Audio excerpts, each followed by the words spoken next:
Situation અત્યારે આજના દિવસ દરમિયાન એ મોટી બની છે।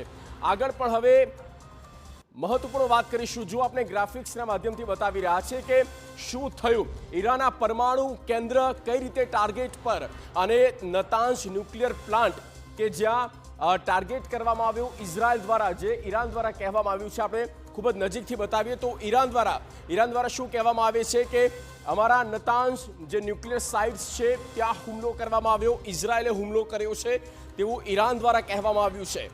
ત્યારબાદ ઇઝરાયલ દ્વારા શું કહેવામાં આવે છે કે અમે હુમલો કર્યો નથી। જુઓ, ઇઝરાયલ સ્પષ્ટપણે કહે છે કે ના, અમે હુમલો કર્યો નથી, કોઈ પણ પરમાણુ કેન્દ્રને અમે ટાર્ગેટ પર લીધી નથી। આ સ્પષ્ટપણે ઇઝરાયલ દ્વારા કહેવામાં આવે છે। બંને બાબત છે, ઈરાન અને ઇઝરાયલ, અને આ તમામની વચ્ચે એક તટસ્થ અને ન્યુટ્રલ બાબત એ સામે આવે છે, અને એ જે છે તે છે આઈએઈએ દ્વારા કહેવામાં આવે છે કે અત્યારે રેડિયેશનનો કોઈ ખતરો નથી।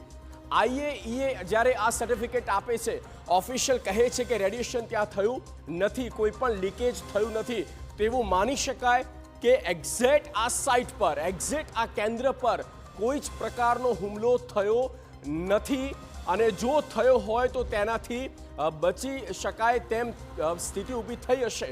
તો ઓવરઓલ આ એક રાહતની બાબત કહી શકાય આઈએઈએ દ્વારા આપવામાં આવેલા સ્ટેટમેન્ટમાં। તો એટલા માટે હવે